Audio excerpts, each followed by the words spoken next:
थ' लोगोफोर नोंथांमोना बेखौ नायनाय बेयो आंनि चेनेल दै लोगोफोर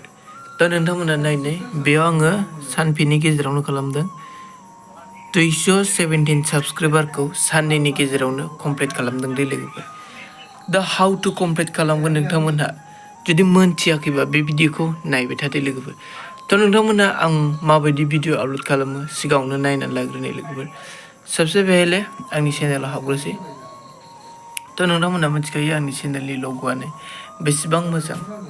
मोजां जुदि नोंथांमोना गावनि चेनेलखौ ग्रथ खालामनो गोसोबा गिबिसिन थारावनो आं बुंग्रोखानि गिबिसिन थारावनो नैबे बेकग्राउन्ड लग' आरो बे लग'खौ एनेकुवा मोजां खालामना लोगोफोर थेवब्लासो नोंथांमोना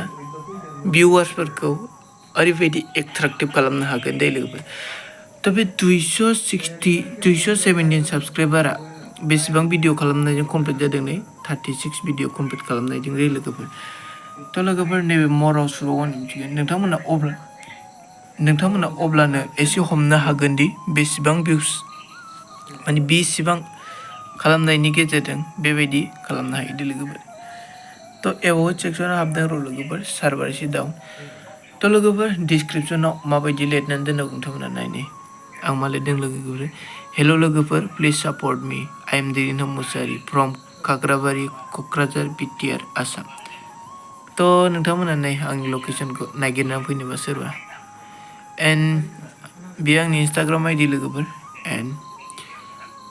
गिबिसिनथाराव जों मा खालामनांगौ फनखौ भेरिफाइ खालामनांगौ दे लोगोफोर 2 स्टेप भेरिफिकेसन खालामनानै लानानै मा खालामनांगौ 2 स्टेप भेरिफिकेसन खालामनानै लानानै नोङो थाम्बनेल बायदिसिना लगायनो हानाय खालामनानै लानांगोन दे लोगोफोर बे आंनि वेबसाइट बेनि उनाव आंनि कान्ट्रि बेनि उनाव आं माब्ला जयनिं जादों नै मार्च 17 2014 नाथाय आङो बेखौ मार्च 17आव भिडिअ आपल'ड खालामाखै दे लोगोफोर दाखालि साननैसो सिगांनिफ्रायल' आं भिडिअ हगारदों नोंथांमोननो आं लास्ट भिडिअ रेकर्डखौ देखायगोन एन्ड टटेल भिउसआ नै बेसेबां थांदोंनो लोगोफोर 13,021ल' बेयावनो आङो 36टा भिडिअजों 13,000 भिउस खामायनानै मानो साबस्क्राइबारखौ 217 कमप्लिट खालामनो हादों दे लोगोफोर थ' नोंथांमोना नायनो थ' दानिया भिडिअखौ भाइरेल खालामनो थाखाय नोंथांमोनहा माबायदि पस्ट होनांगोन नायबानो जाबाय नोंथांमोनहा थ' एनेकुवा सबसे पहले भिडिअआव फैदो सबसे पहले आङो पपुलार भिडिअखौसो नायगोन लोगोफोर पपुलाराव होदो कन्टेन्टखौ नायनो लोगोफोर 3.6 सबसे पहले आंना नैबे दे लोगोफोर 3.6 के भिउस बे नुदोंना लोगोफोर 3.6 के 13 डेजजों थ' नोंथांमोना बेखौ एसे प्ले खालामनानै देखायनि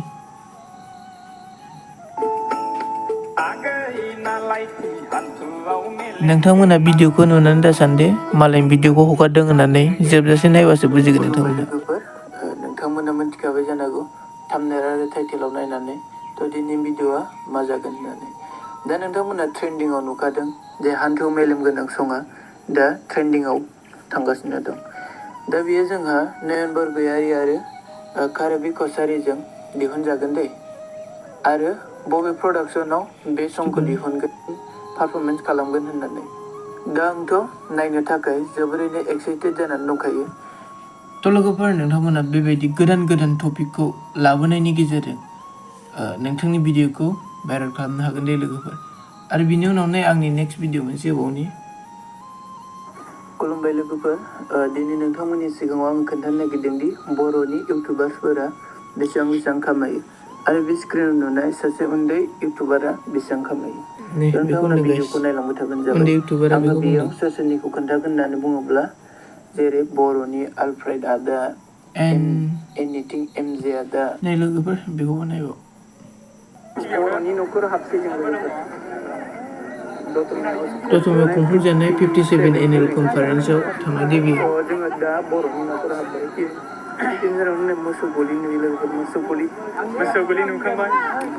मोसौ गलिनि नैबे गेट बर'नि न'खर बेयाव खुलुमबाय लोगोफोर दिनै थ' लोगोफोर नोंथांमोना दा भिडिअखौ नायनानै मिथिखाबाय जानांगौ माबायदि कन्टेन्टआ जोंनि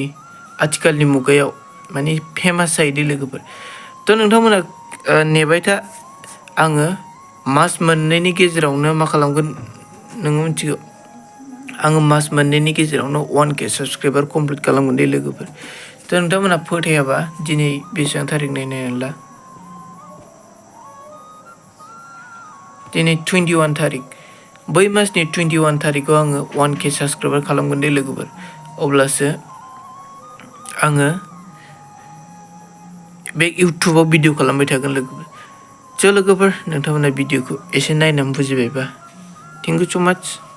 एन्ड गोजोन्थों